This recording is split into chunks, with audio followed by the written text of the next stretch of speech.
Thank you, Matt. Well, even after Council's contentious decision to build a Pan Am Stadium on the West Harbour site, yet another chapter in the Pan Am Stadium debate has unfolded. Council is reportedly considering a third option, this time at Longwood Road and Aberdeen Avenue near the Shadoka Golf Course. Well, joining us now to make sense of it all, of this and other topics, is Nick Bontis, a award-winning professor from the DeGroote School of Business. Nice to have you back. Happy You're Friday. For a couple of weeks. Happy Friday to you as well. You've been gone for 6-7 weeks, and in that time, we have had a vote on where to put the stadium.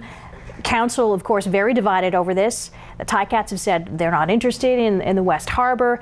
Pan Am now saying they'll only fund a 5,000 to 7,000 seat stadium. Have we actually gone backwards?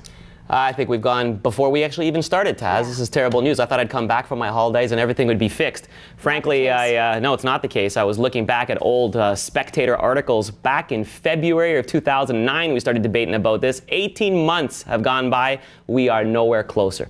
And one of the things that we have to keep in mind is we got to look at the bigger picture here right now. We made a bid long time ago for the games, the Commonwealth Games, for New Delhi, and New Delhi's actually won them, and now they're in trouble in terms of executing their building. So you can imagine there's two phases when it comes to winning these bids: formulation and execution. We are struggling at the formulation phase, let alone the execution phase. And I hear these rumors now about a smaller stadium. We don't need a smaller stadium. McMaster just built a smaller stadium. The Aberdeen and Longwood location, well, McMaster Innovation Park is there, and the long-term goal was to actually attract very high-paying research jobs to that location. So I don't know if you want to, win a stadium at the cost of, hundreds of high research jobs.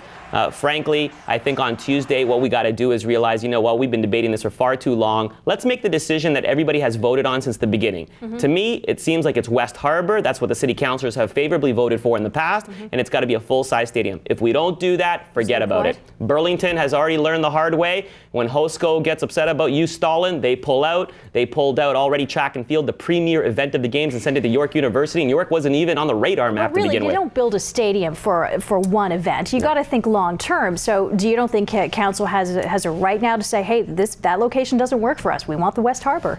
I think that's the only way to go. And the idea that the Hamilton Ticats are posturing for a potential move outside of Hamilton, frankly, I've not seen any empirical evidence that that's going to happen. I don't even know of another city in Ontario that has the capacity to support a team like the Ticats. So I think that's just posturing on their end. I would like to believe that once all is said and done on Tuesday, I hope West Harbour, full stadium, and the Ticats on board. Let's hope, because it would bring great things to this area. All right, so as you mentioned, Tuesday, the deadline to get that business plan to the Pan Am Host Corporation. It is also an emergency council meeting that is taking place on that day. Well, if we can't attract the big business, can we attract the small business? The answer, at least according to a new survey, no. The Canadian Federation of Independent Businesses put out a survey that was conducted over the last year, and they say small business owners ranked the city one of the worst places in the province to run a business. Are you surprised by that? I'm a little surprised because I thought that we were actually doing better.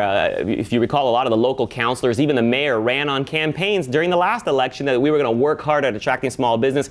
Evidently, of all the small business owners in Hamilton that were surveyed, 75% of them, and that's virtually everybody, voted that we're poor on almost every metric compared to other cities like Kitchener and St. Catharines that we're competing against. So we got to do a better job because small business is the engine of growth for this. Again, Taz, another piece of bad news. Well, let's talk about the loonie. We were expecting the loonie to remain at or just even above parity, at least leading through the summer. Some experts had even suggested we were talking in terms of months rather than weeks. That was clearly not the case. Today, the loonie closed at 95.02 cents. So what happened in the last 6-7 weeks? There are three drivers in our commodity natural resource currency that basically fluctuate with the loonie, and they're the price of gold, oil, and wheat. So how gold, oil, and wheat go, that's how the loonie goes. So you're right, we've had a little bit of a negative pressure on the loonie pricing as compared to the US dollar. Frankly, since May, for the last 4 months, the loonie has hovered between 94 cents and 98 cents. Up and down within that 4-cent period. That's not a big fluctuation. What's more interesting is the Canadian dollar versus the euro. And in fact, we've grown significantly against the euro, almost 10 cents in the last 12 months. So, sometimes we only compare ourselves to the US dollar, and that's really unfair. We are a global marketplace, and against other currencies, we're doing pretty good. It may not be a bad thing to to still be a little bit below the dollar. It may actually help us bring some business here. Well, a lot of us have been following RIM and Blackberry. They're of course facing a lot of threats from some countries saying we're not going to let you use the we're not going to let users use the Blackberry, and now it's India that is trying to sort of show its muscle. Do you think that they're going to meet this deadline? Will RIM back into these claims and requests by India? I think that RIM is, there's 1 million users in India. RIM's got 41 million users worldwide. 1 million of them are in India. India is a very important emerging market for RIM, of course. But you know what? This is the bread and butter of research in motion. It's, secure telecommunications around the world with very, very high encryption levels. So and just to be clear, India wants real-time access to that data, and RIM is saying, no, we won't back down on security. No, because once you let the key open to one nation, what's stopping another nation from requesting it and another? We've already seen it happen with Saudi Arabia. And you know what? I just frankly, this isn't news. India has known that BlackBerry is secure for a long time. Why all of a sudden now are they asking for these encryption keys? I think it would be terrible for RIM to actually give in too quickly. One of the solutions that I was thinking of is, when the United Nations was created, that was to help the countries of the world in terms of security and war. Maybe we need a united telecommunications organization so that together as a global group we can decide if there's a threat for security or terrorism, then those countries can actually give permission, just like the United Nations, to let RIM open up those communications. So you need a global organization to decide as opposed to one country having the key. Interesting. Well, since we're talking about Blackberries and phones, an interesting thing has come up. Google is taking on Skype.